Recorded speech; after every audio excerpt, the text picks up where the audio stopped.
Welcome to the Time In Podcast.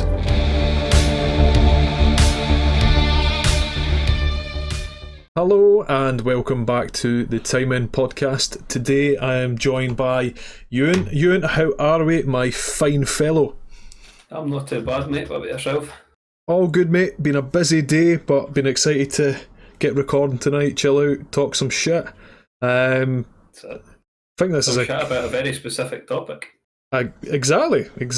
But before we get into it, what exciting thing happened to you this week, young Mr. Ewan? I finally got a PC. Holy fuck. The day has been spent setting that up, or the past few days really have been spent setting that up. I think we're there now. We actually did do a setup video where Bundy and Craig helped me build it, but the video was quite bad. So oh dear, yeah, it was questionable. How have you found the change? What's like the biggest points of difference that you've noticed from moving to PC? Honestly, constantly sore hands. See this pinky, it's got a 6-pack just for holding in the shift key for sprint. Nah, it's so much quicker on my laptop was. Because I haven't set up a laptop or computer in 8 years, I kind of forgot how much was involved in setting it up, to be honest. But luckily, I've got two good friends who are very clued up on the subject. But you're enjoying it though? Aye, so far. No issues. I've not had to buy anything extra for it, so I'm quite happy. What does that mean for the podcast though? That's the real question. Awkward silence. Pretty much fuck all. You've already made some changes. You've already been working hard this week. What have you been doing? Well, we've been streaming a bit. You have indeed. I've got my mic set up more properly. Mm-hmm. We have an actual PC setup with a decent mouse and keyboard.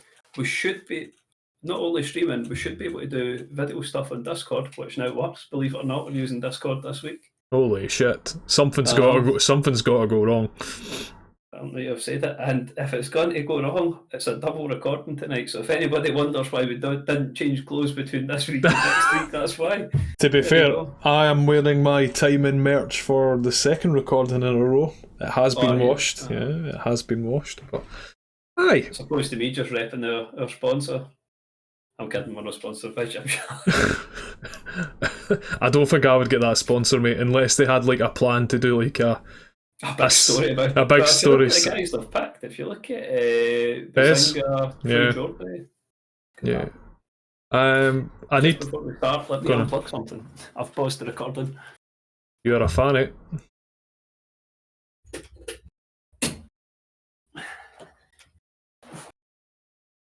What was that? What do you mean?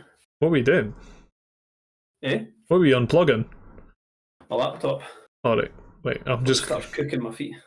I'm just gonna pause and start when you are. Right, press record. Okay.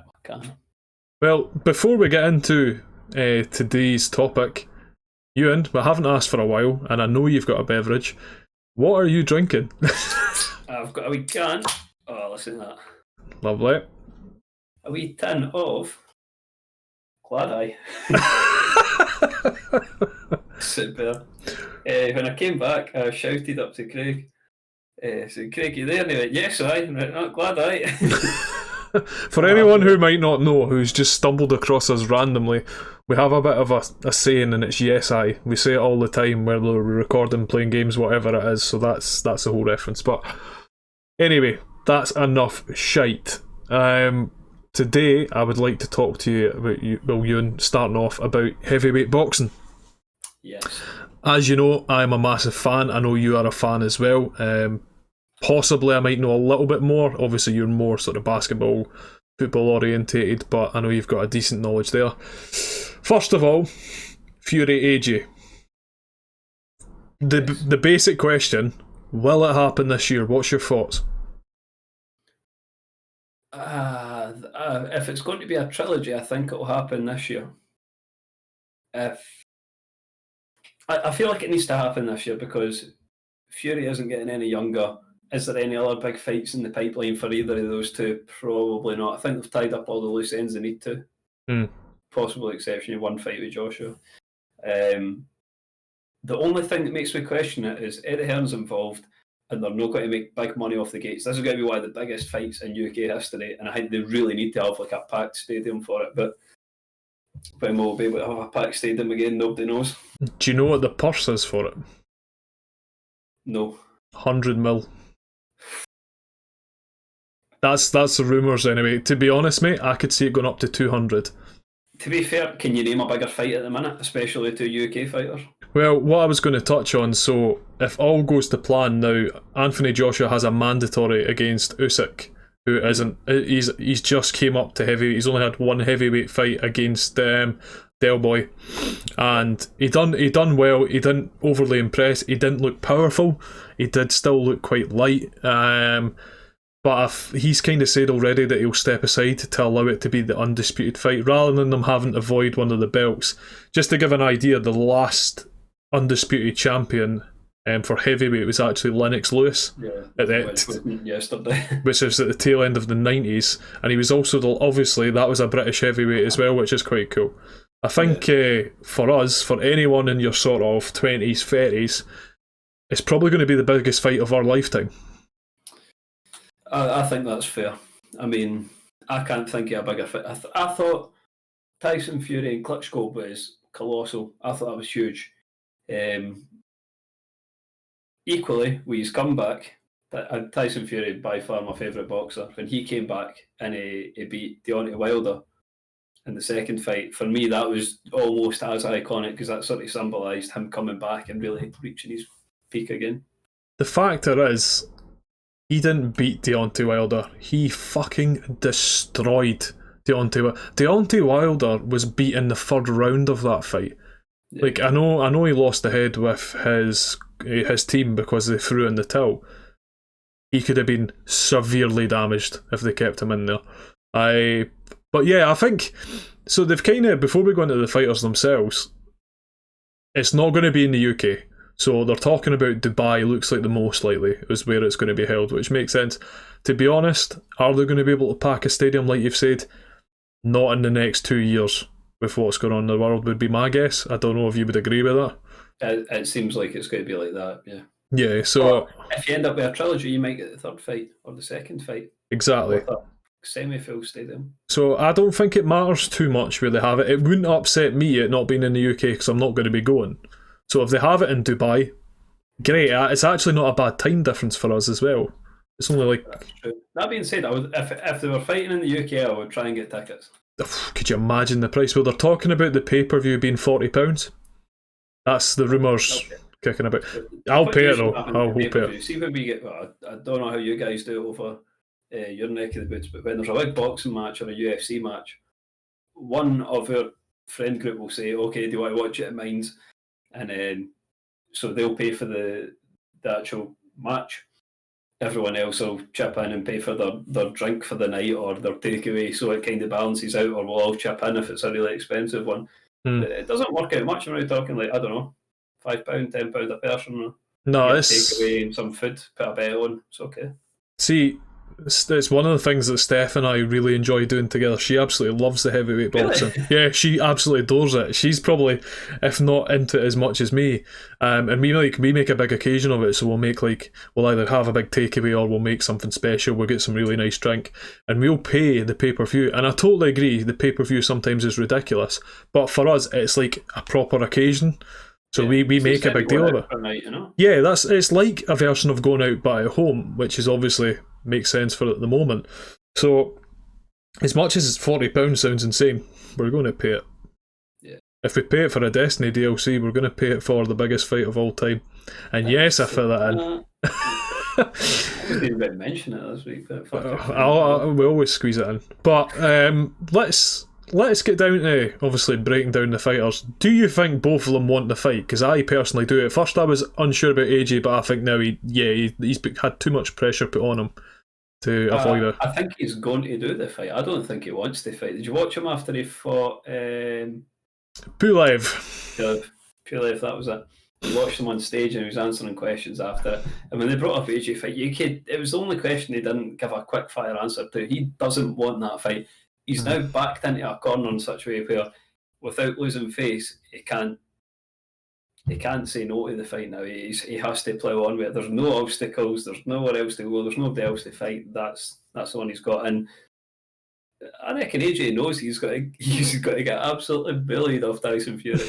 Well, talking about that, did you see any of the interviews prior up to the Pulev fight? Did you see him being interviewed? No. So it was really interesting. Now, I am not a massive AJ fanboy. Steph absolutely loves him. It's amazing what he's done for boxing, but he's one of these athletes that's been made in a chemical plant almost. Like, scientists have made him. He's obviously got natural ability, but it's been structured in a way that it's not... he's not a fighter. So you remember going way back, we had the episode with Lou about combat sports. We talk about the difference between a boxer and a fighter. He just doesn't have that. And then the interviews that he had before the Pulev fight, obviously everybody's like, after this he's fighting Fury, he's like, don't mention it, I'm not talking about it, I'm focused on Pulev. Which I get what he's doing, right? I get what he's doing. And everybody was like, right, okay, fuck's sake, AJ, right? And then, like you said, the minute after that fight, where he beat Pulev comfortably, like he smashed the guy, and I thought his power was sublime, the best I've seen it since the Klitschko fight. And then he has the big moment to turn and go, let's fucking have it, let's be having you. But you're right, he hesitated and he was like, well, what do you want? What the fuck do you think they want? That's why everybody's asking you about it, you dickhead. When he finished that fight, he should have been on that stage before he'd even answered a question. He should have been saying, Fury, you're next. If you're a heavyweight boxer, that's what you do after you demolish someone and you know who's next. You go up and you fucking tell them. Of course you do. You go up and you fucking make the spectacle and you say, business is done, now it's the big challenge. How hyped would you have been if he had got up on that stage after it and went, right, Fury, you're next. Be prepared for this biggest boxing match you can, because you know Fury's up for it. He's been saying it for years. See if they both went at each other with that same aggression. Biggest fight ever. You would hardly need to do any promo for it. Yeah, there's a big thing that you need to remember, and it's with all sports, and you're actually good at this yourself. If you were a professional sportsman, I know you would be this sort of fucker. And it's all an act to sell fights. It's all about mind games, getting in people's heads. Because boxing's half the battle is out with the ring. Like, some people are beat before they even get in the ring. That's what Fury done so well against Klitschko. The guy was destroyed before he even fought him. But... You ever hear about when... Tyson Fury was at Klitschko's camp when he was younger? I think he was a teenager or something, or he was early 20s. Is this the hot tub? Not the hot tub, the steam room. Yeah, the steam room. So they're down at the sauna or something, and Klitschko's in there, and then he has all these sort of pupils who are learning from him in the same sauna, and he just sits there, and one by one they all walk out, and it gets too hot for them. And Fury said he knew that was like a mental strength test. So he's sitting in this sauna with Klitschko. And eventually, when Klitschko gets up and walks out, he says, "That's when I knew I could beat him. That's when I knew I could beat him in the boxing ring." It's a brilliant story. When they came to box, look who won. No. Do you remember? If you're talking about mental strength, you can't look past Tyson Fury. No, like I said, we're going to dwell quite deep into the two boxers individually, but the fact is, do you remember all the shit with Klitschko and the actual ground that they were fighting on? There was all this thing that it was too spongy, and Fury's team made them change it like the day before. Like, there was loads of dodgy tactics going on, but anyway, we'll not dwell on that. I think there's probably more to talk about on the Fury side, especially as of recent time. Let's dwell into Joshua. What's your sort of opinion on him as not only a boxer but as a human being? What do you think of him? I think he seems like a nice guy, and he seems like a great athlete. That being said, the way he came up, he sort of got his big break at the Olympics, and then I'd say that's kind of where he exploded from. The problem being he's almost became a poster boy for so many brands, and when you tie yourself to Eddie Hearn, I know it's got its baggage with it. And for me, he just seems like the overall good guy. He seems like everyone ties the Union Jack and Anthony Joshua together, and he's almost like the good guy, the poster boy. He's like the Beatles, whereas if you look at the Rolling Stones, that's more like Tyson Fury. That's probably the worst comparison I could come out with. Do you think he's forced into that, though? Obviously, do you think he is that goody two-shoes poster boy, or do you think there's a bit of grit behind it? Because he has quite a past. Obviously, he's got a past, but I think the way he turned it around by getting into boxing, he seems like a good guy and that he's trying to pass that on to the next generation. I think that's important to mention, that he is genuinely a good guy for doing that. That being said, I think that was his motivation, but I don't think he would have chose everything. There's stuff that comes with the territory, you know. He won't like all of it, just like a lot of people don't like everything that comes with fame. What about the boxing side of it? So not only recently, obviously his fights before, like, he pretty much dominated the heavyweight division for a few years. He bet Klitschko in unquestionable style. I still think that's the best fight I've ever seen. Unquestionable. They were both shaking a lot of times. That wasn't a... No, but what I would say is the way in which he beat Klitschko in comparison to Fury was down to raw power. Not so Fury outskilled Klitschko easily. He outskilled him, beat him on points, fought his heart out. But when you look back at that fight, Klitschko had the better of Joshua. Couldn't agree more. But I have never seen a man come back like that for the rest of the fight. Like, yeah, obviously you've got the comeback about Fury and the Deontay Wilder fight, which we'll touch on in a bit. But from there, he just started smashing everyone, even big guys like Dillian White, who's meant to be number 3, but let's be honest, Dillian White's his head's not in the game. Nah, he's Povetkin. He couldn't finish Povetkin. He got landed with a silly hit. Obviously, they've got their rematch coming up as well.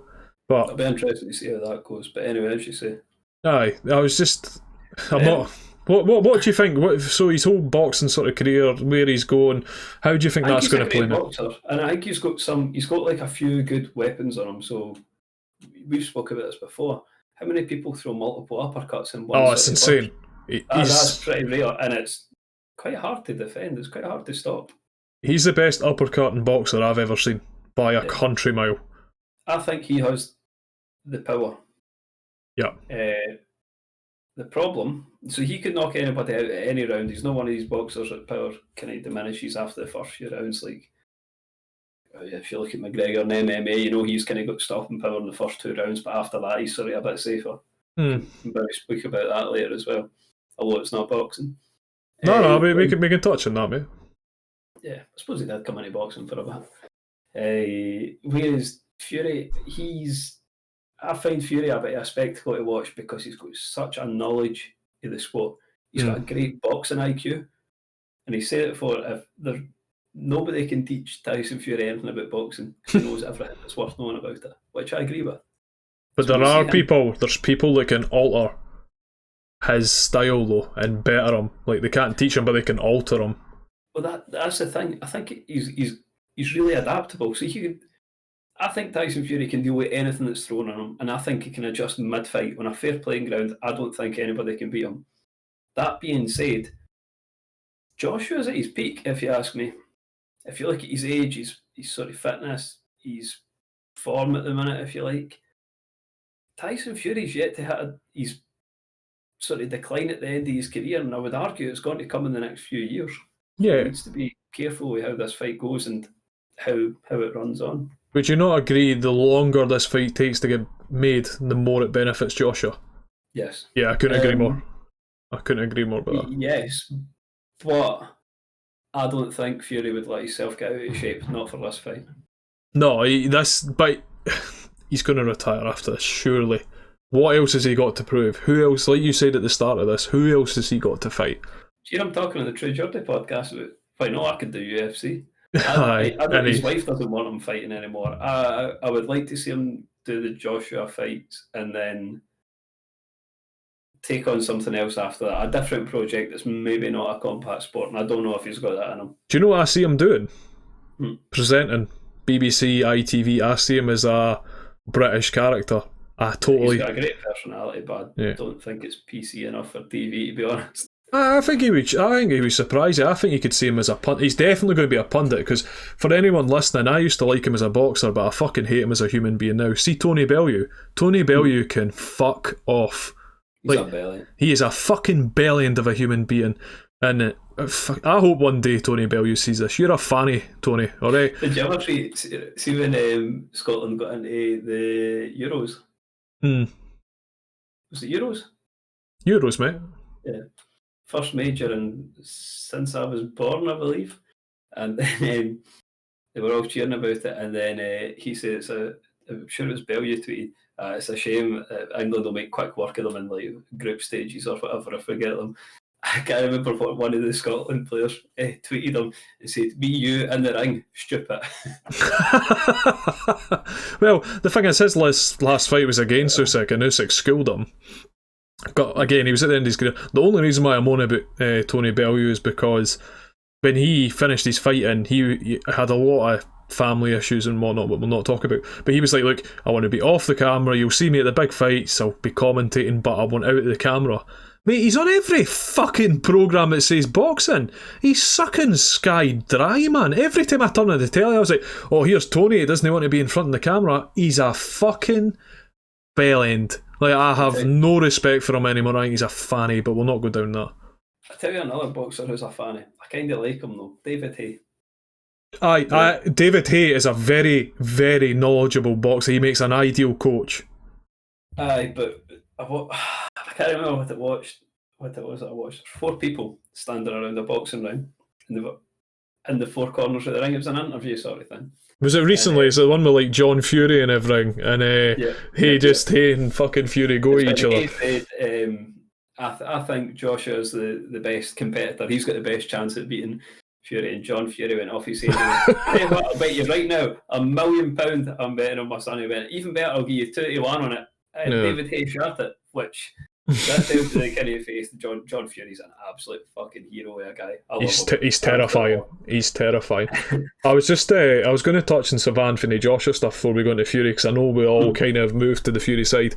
When I started getting back into boxing seriously, a lot of it was due to AJ and the publicity and the hype and the media, and he's actually the ambassador from Old Work, so there was that big link as well. But what he was doing for British boxing was amazing, fucking sensational, and I've always liked him. And before, I used to think Fury was past it. Like, he'd be shouting out at people he was 40 stone. You just, Fury, fuck off. And I didn't believe the story. I thought he'd done what he'd done against Klitschko, and that was him. But I'll touch on that when we go into the Fury side. And you look at what AJ's accomplished, and do you know what? I did really, really like him. But since the Ruiz fight, I feel like he's always wanting to lie. I feel like he never wants to tell the truth. Like, he tries to make it saying, "Oh, this is me.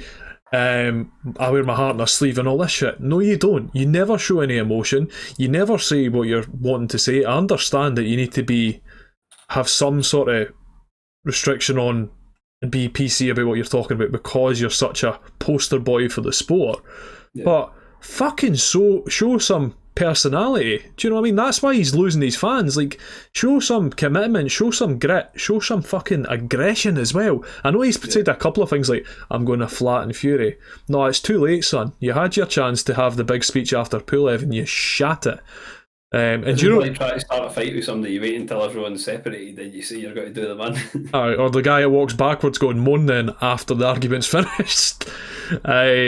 But he's boxing wise, I was really wary that he was going to come back after Ruiz. Everybody goes, "Oh, Ruiz's punch speed is amazing." Yeah, it's good, but he's a fat fuck and he's ruined his career. He's another prick. He's a prick. He's no coming back. Anyway.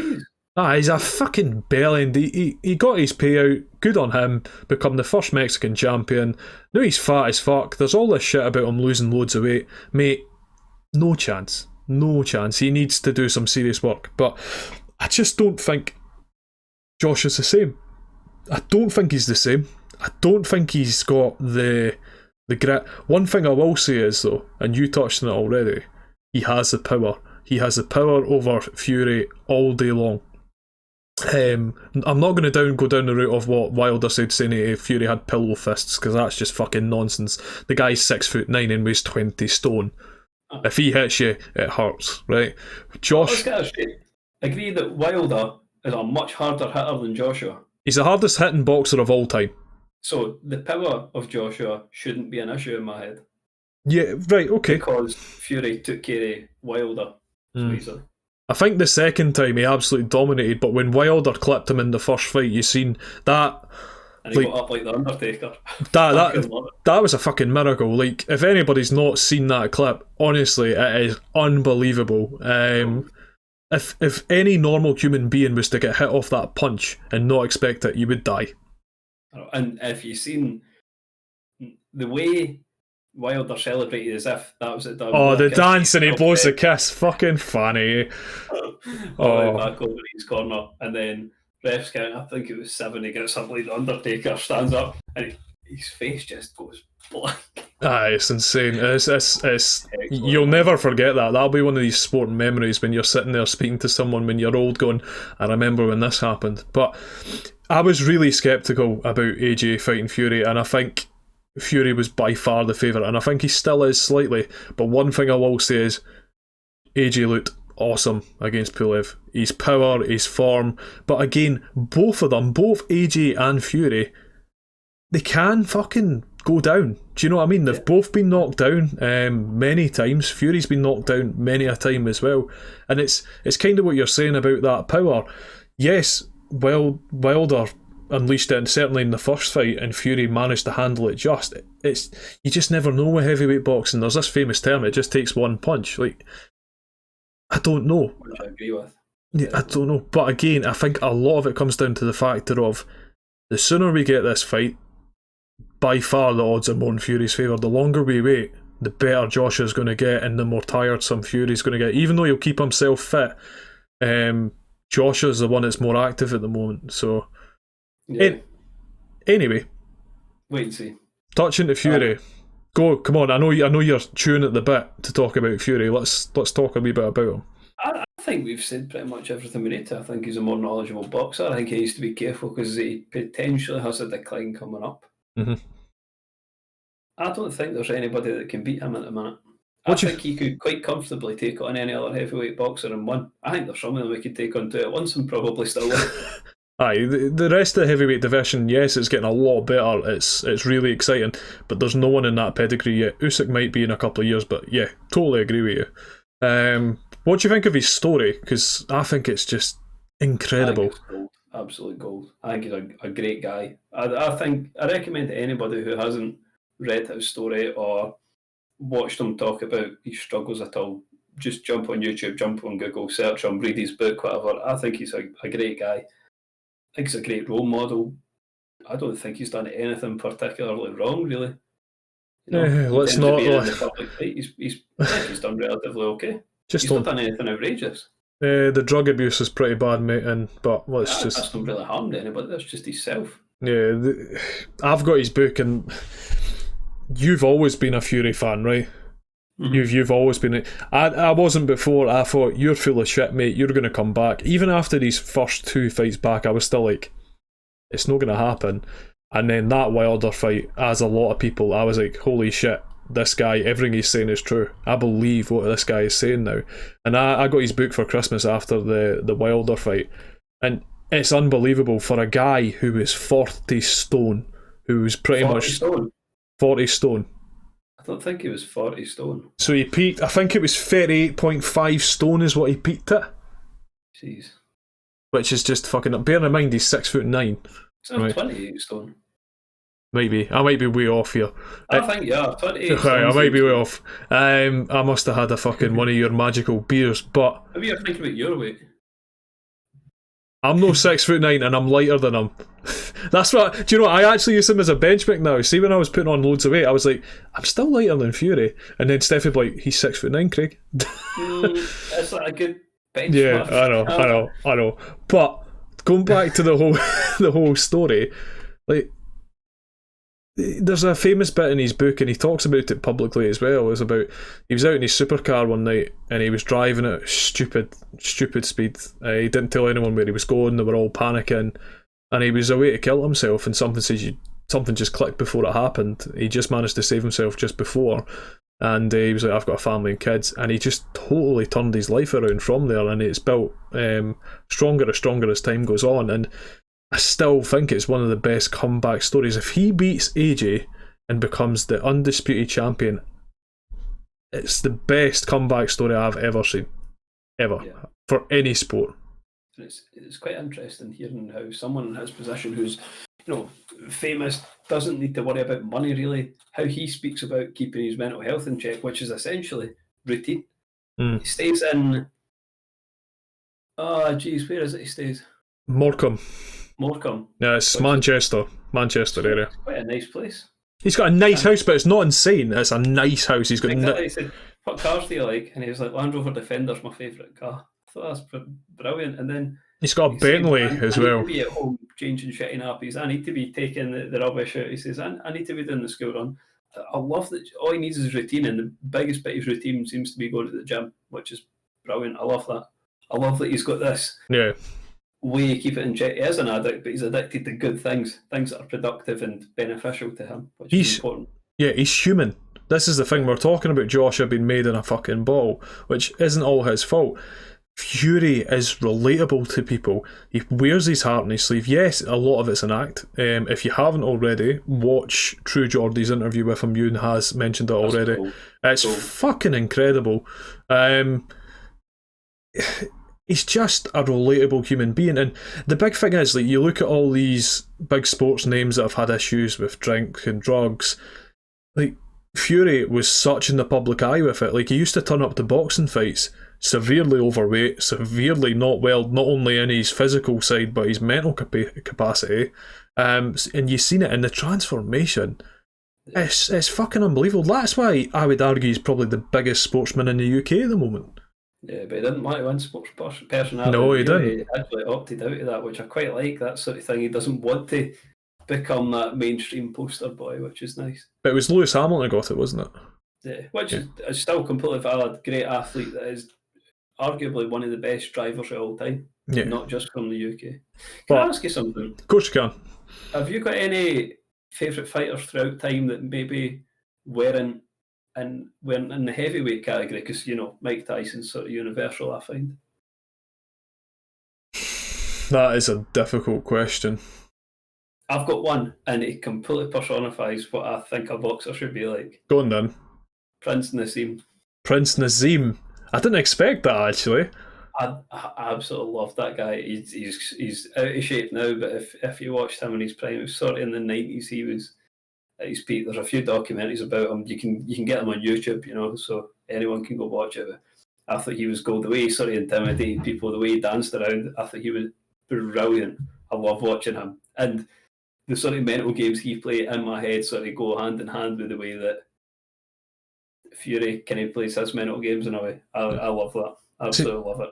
See, mine's would probably be Ricky Hatton. Obviously, there is the Scottish connection, even though he kind of relates himself more with Manchester. The reason being, we're the complete polar opposite. As much as I can be quite loud-mouthed when it comes to sport, I'm quite quiet and tactical. You're obviously more about winding people up the head games, which you see a lot more of now. Yeah, don't fucking deny it. No, I maintain that any sport you play, you can take people out of the game by talking to them. Of course you can. We played 5-a-sides. I know there was at least 2 people we played with. Just 5-a-sides football, it should be casual. 2 people I could get out of the game just by talking to them. I wouldn't need to tackle them the whole game. Can I just touch on, and obviously we're going to move on, but the 5-a-side that we used to play, at one point we had a guy moan so much we threw tampons at him.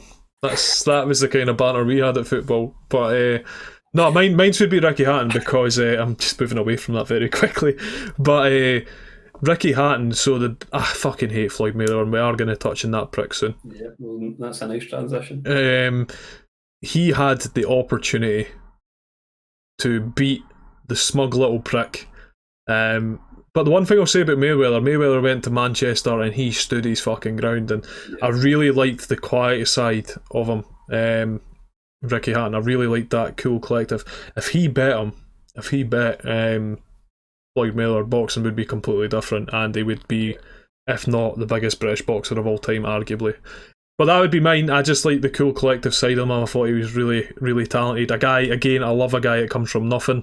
Going back to the episode with Lou in one of our earliest episodes, she talks about that whole growing up the estate, kind of learning, fighting from an early age to survive and all that. I love that side of the story, and that's why, again, I find it quite hard to relate with Joshua. But transition time, because we've talked about that. Obviously, we both expect Fury to win of it soon. Later on, maybe a bit more questionable. So we'll move away from that. We'll get an episode when it happens. I think that was a good point you brought up. Floyd Mayweather, who has, let's face it, he's been in the news and not really in a good way. He was supposed to be fighting Logan Paul, a YouTuber. Yeah. Now, if you don't know who Logan Paul is, he's about 6'2". He's had a professional boxing match against another YouTuber called KSI where he got beat Mm-hmm. In fact, he had Two. He drew the first one. He Yeah. drew the first one, and then he got beat off KSI. Yeah. Previous experience with KSI was just beating another YouTuber, which was Joe Weller. So really, Logan Paul hasn't beat anybody, but he's expecting to fight one of the best boxers of all time. And if we're talking about height difference, size difference, weight difference, wingspan, if you're looking at it on paper, Logan Paul should just batter lumps at Mayweather. He should just curl up into a ball and take all the hits he can throw. I mean, Mayweather's not a knockout boxer. The only way I can see that exhibition match, had it gone ahead, would be if it went the distance, Mayweather. If Logan Paul could muster up the energy and the endurance to batter him with heavy punches the whole time, it might actually go his way. This is the thing, Nanny. This is the big question. Why is Floyd Mayweather arguably one of the best boxers of all time? What is it? Why is he doing it? No, why is he? What is he so good at? He's a great technical Exactly. boxer. See if you look at his weight class. Exactly. Look at how. If you want to look at the best technique in the world, you watch Floyd Mayweather. He knows how to be a defensive boxer. 100%, mate. Adaptable. So you see Tyson Fury kind of go for a few different styles. If you watch Floyd Mayweather, he is the best defensive boxer you can get for his weight class anyway. Couldn't agree more. Like, the big thing is, and I know it's a bit of a cliche, look at him after a fight. He's not got a fucking mark on him. Yes, people have connected with him, but the guy is a master of not being hit. And he's a master of hitting on the counter as well. He wants you to pressure him. He wants you to push forward. Like, let's be honest here. We could say there's not a fucking chance of Logan Paul winning. Either way, if you lose, yeah, he could connect and he could get the big knockout. There's always a chance for that because Logan Paul is an extremely fit guy and he should have smashed KSI, but we'll not go down that route. What was I saying? I've actually lost track of what I was saying there. But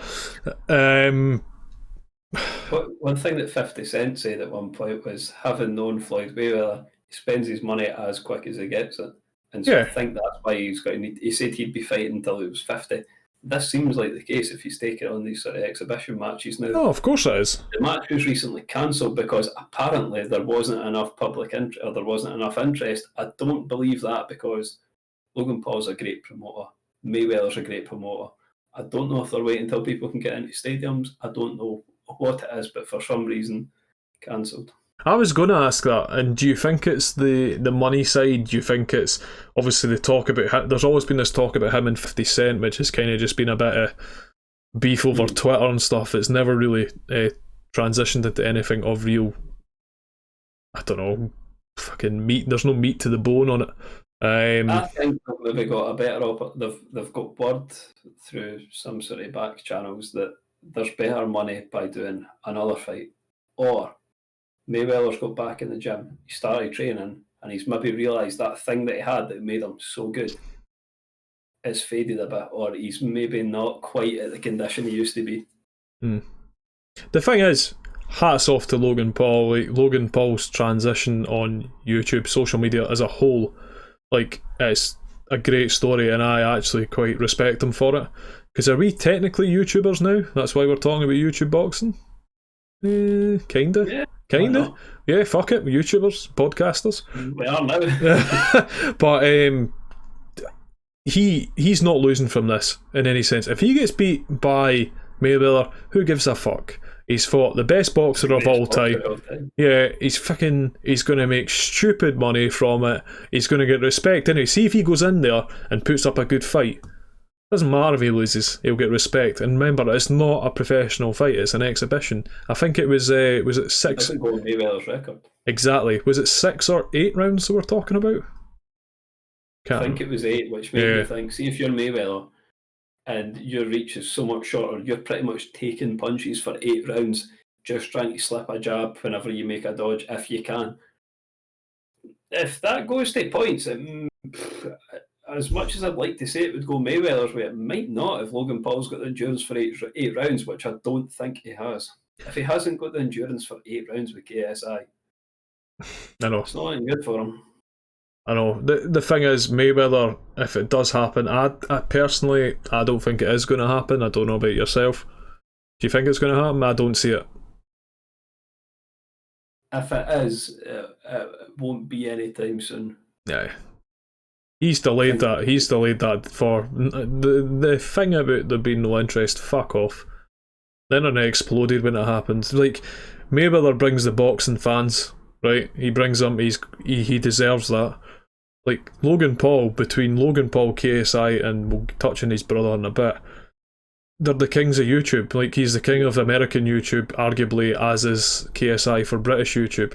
The influence that this guy brings is, if not as much as or clout, I fucking hate that term, is not. It's probably as much as Mayweather, to be honest. I would argue he's probably got a more dedicated following at this point in his career.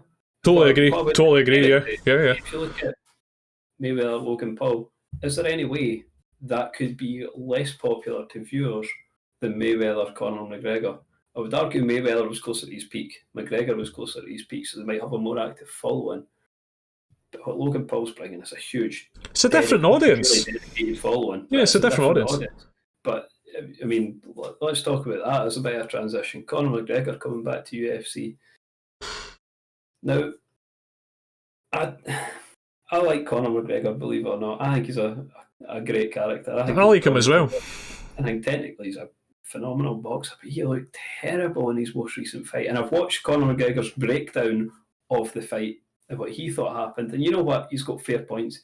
You watch McGregor's highlights. He did do some things right. Yep. His punches. He started well. He says they still had the pop. I don't think they necessarily did. No. Because the knockout power he had before. If you watch him fighting the same guy a couple of years ago, Conor's not got that hunger anymore. I don't know if it's because he's made his money now. He doesn't need to care, but he just didn't seem like the same fighter, unfortunately. There was something that Joe Rogan said. I can't remember it. I would have to go and Google it. And it was something about waking up in silk sheets every day loses your ability to your hunger, or it was something along the lines. And I couldn't agree more. You can't live in a yacht and still have the hunger to be the world's best fighter. And I think McGregor's his last 4 out of his last 6. Is that right? Something like that. 3 out of his last 6. 3, sorry. That doesn't make for good reading. Like, the guy, what he's done for MMA, is incredible. But I think now's the time. Single-handedly raised the profile out the past few years. But if you look at the people he's been fighting these past few fights, they're people at the top of their game. They were talking about making this fight a trilogy. Yeah, I know. I seen that he'd said that as well. But I think he needs to move away. Again, he's got so much ability to go and do something else. Like, if he really wants to, he's obviously got proper 12 whiskey, which is where the majority of his money's been made. Have you tried it, by the way? Yep, stinking. It's absolutely rotten. Howling. For anyone who thinks Scottish people are experts in whiskey, and I would like to say I have a decent knowledge, as does Ewan, don't buy it. Shit. Sorry, Connor. Irish whiskey is usually quite sweet in comparison. It's usually, it's more... Really? No, it's usually easier on the palate. Speaking about UFC, Ben Askren is going to be fighting Logan Paul's brother. You're the king of transitions today. You're beating me to it. You're fucking on form. I'm turn my head before I get there. You say something I can't let him go straight to that. I've actually had 3 spicy transitions today. You have indeed. I'm impressed, mate. So, if you don't know about Ben Askren, he's a retired UFC fighter. He's not a what we call a stand-and bang fighter. He's not necessarily a boxer. He was more of a wrestler. In fact, he was an Olympic wrestler and he won medals. He's not got that knockout power. Let's just be clear about that. Jake Paul has knockout power against people who aren't fighters. See, just put a pin in that a second, because literally what you've said, I'll back up with facts. You've obviously talked about the Olympics wrestler. He was a world champion wrestler, right? Yeah. I'll not touch into the size and weight as of yet, but his record for MMA, which is the best one probably to look at, he's had 22 fights, 19 wins. It's more than McGregor. I know Jake Paul keeps screaming about it. By knockouts is 6. By submissions is 6. By decisions is 7. Yeah. But he hasn't really been knocked out or shaken in his losses, though, which is quite interesting. He's a solid guy. Yeah. Sorry, just continue. I just wanted to touch on the facts because it was pretty much backing what you were saying.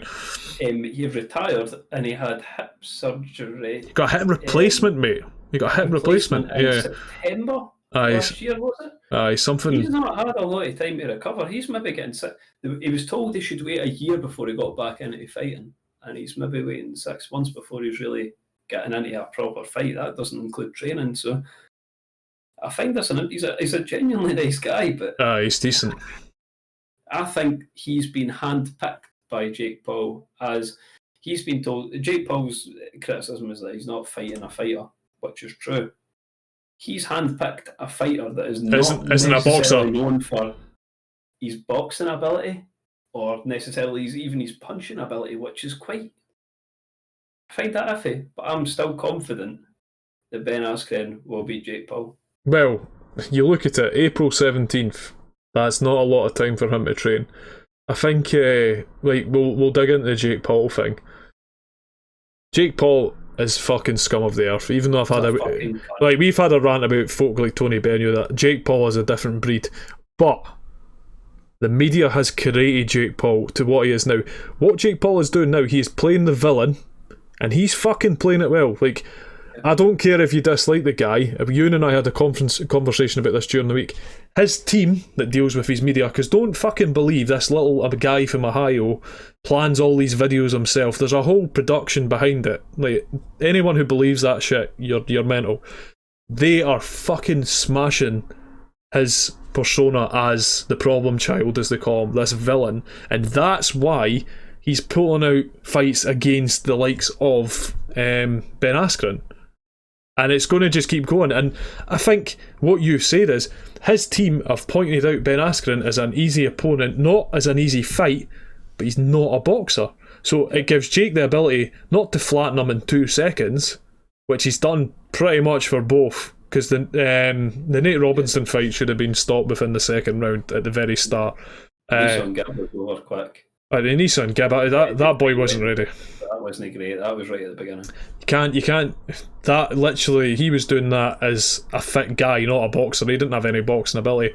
The one thing I'll say about Jake Paul now, not only about the whole campaign, he's playing the villain perfectly. He's outplaying Conor McGregor as being a dick. Do you know what I mean? Yeah. And some people are questioning the levels he's going to, but that's media now. Don't get me wrong here. I think if it came to him fighting McGregor, I think McGregor would wipe the floor. Oh, of course he would. Oh, of course he would, mate. Like, fighting talk, whatever. I think McGregor would win. See, when it comes to Ben Askren, here's one thing I noticed. If you look at Ben Askren's fighting technique, he's got good feet and he knows how to dodge punches and make reads to get in and actually get a hold of somebody, not to make a punch. It's much quicker to get a punch in than it is to get a hold on something and get like a start on a wrestling move to someone. So I think he only really needs to tweak that end point of his fighting thing. He just needs to get to the end of it, and rather than tackle the guy, he just needs to land a punch. I think that's much more doable. Yeah, I would agree. I think you touched on like the Deji stuff and all that. Jake Paul now, like, I still hate the guy, but I actually appreciate what he's doing. Like, the way he's doing it, it's working. Like, you can't deny it's not working. Everybody's you Google boxing, it's one of the top things. We've sat and spoke about half an hour about Fury AJ being the biggest fight of our lifetime. Yeah, if you Google boxing, he's right up there. And you look at his ability. Yes, he's fought 2 non-fighters. I cannot agree with that statement more. But he looked good against Nate Robinson. He looked like a very, very good starting. I know pro is a loose term, but starting off his career, he looked very, very strong. And I think if he's boxer at this stage, he looks like a boxer, mate. Of course he does. I think the obvious question to ask is, if he goes past this Ben Askren, the obvious fight for him, whether you're into boxing or not, is to fight KSI, which the whole build up about YouTube boxing is being about. It's a step back, though. It's a step back. I think it needs to happen. Yeah, I think, I agree with it, but the Jake Paul now compared to the Jake Paul when KSI was fighting, it's a different breed. Like, I still believe, and I'd argue Logan Paul this as well, I still believe they're amateurs, okay? Mm-hmm. But Jake Paul's made that next stage. I know, again, you can go down, he's not fought a fighter. Doesn't matter. The way in which he's performed and handled himself is impressive. The guy's a fucking scumbag, but the way in which he dealt with Nate Robinson, yeah, he's not a boxer, but he's an incredibly fit athlete. You know about him better than anyone. And he's a freaky nature in terms of athleticism, but that serves you absolutely no good when it comes to boxing, personally, I would say, because I don't think we can possibly speculate until he's fought Ben Askren, in my opinion. How good he is. If he beats Ben Askren, that's I'm off. worried for KSI. I don't think KSI can get to that level without some fights, and those fights can't just be sparring against boxers. They have to be fights, and you have to have the pressure of a crowd involved as well. It can't just be an empty arena or an empty boxing ring with a really good fighter. I think you need that additional pressure so you can think under the pressure. And if he does get beat off Ben Askren, that's a bad loss. I think that's a bad loss. Training matches, and then I think I'd still take KSI over Jake Paul. You've never seen him go. You've never seen Jake Paul go the distance, which is why I think he's got to fade after Ben Askren manages to last 2-3 rounds, and then he's going to absolutely waste Jake Paul, in my opinion. Well, I'm going to disagree. I kind of hope that what you're saying's right, and I really like how we've both got a different opinion on this. I think if Jake Paul was fighting a boxing MMA star like the likes of McGregor, it's a no contest. But he's deliberately picked someone who isn't a fighter and who is really limited into what they can provide at the moment, I think, because of surgery, the time to prep for boxing and stuff as well. No disrespect to Ben Askren, because what he's done for wrestling and MMA is really impressive. But the way in which I see it, I think he's been cherry-picked deliberately. They've looked at the way Jake's fighting, and I think Jake Paul will win. I think it's going to be difficult for him. Do I think he'll knock him out? No. I don't think he'll knock out Ben Askren. I think that's insane. But we keep talking about the KSI thing. Yeah, it'd be cool if it happened, but KSI is not near the level that he's at now. He has a lot of catching up to do, and it's not because of his boxing ability at the time. He was a bit wild, but he has the heart of a lion. Like, he just goes and goes and goes. But he moved. Of course he does, but his boxing ability is shit, Ewan. Let's be honest. Like, he's not technically a good boxer. He windmills like a fucking animal. No, get you on this. You're basing that on his fights with Logan Paul. Yes, right? yes. Right. But we haven't seen him since. Logan Paul was defending everything by the book. He was defending by the book. So with a shorter wingspan, KSI wasn't going to make a dent on Logan without doing something different. He done an overhand, which isn't a traditional boxing move as such. But Logan Paul had absolutely no answer to it. And if you watch at the end of the fight, that's what snatched it for KSI. So for me, he's the better boxer because he can adapt. He can see that. And he can throw the punch. He done it. Fine. Yeah. If it works against Jake, hats off to him for winning, because obviously he was massively the underdog. In the first fight, that draw was questionable, let's be honest, and we'll not dwell into that. But I would love to see the fight. I just think if that fight happens, he has a lot of catching up to do, and he needs fights before. He cannot go into that fight after not boxing for a period of time, focusing on his music and YouTube. It was his coach Vidal Riley. He said it would be stupid to put him in the ring with Jake. Yeah, they're having serious fights in the lead up, so he would arrange them. So I think they're well aware of that. Yeah, I think it's a long time ahead, but I think in the short term, obviously we've moved kind of more into the YouTube scene, which is it fits. I think it's really exciting. Like, I know a lot of people hate it, but say what you want. Eddie Hearn talks about this. The fans that are getting brought to boxing is massive, and it's making money for boxing, and it's helping. Yes, these exhibition matches can be questionable and they can get in the way of the important matches, but any visibility for boxing, I think, is going to help. I'm kind of on side with it, and I'm really impressed with how Jake Paul is kind of putting that wrestling story mentality into boxing again, which for the likes of Fury and Mayweather do so well. He's kind of making it a bit more nasty. He's playing that nasty side, and I'm actually really excited to see his fight. As much as I hate him, I'm really excited to see what he does. I think fucking can't, but I'm going to watch it.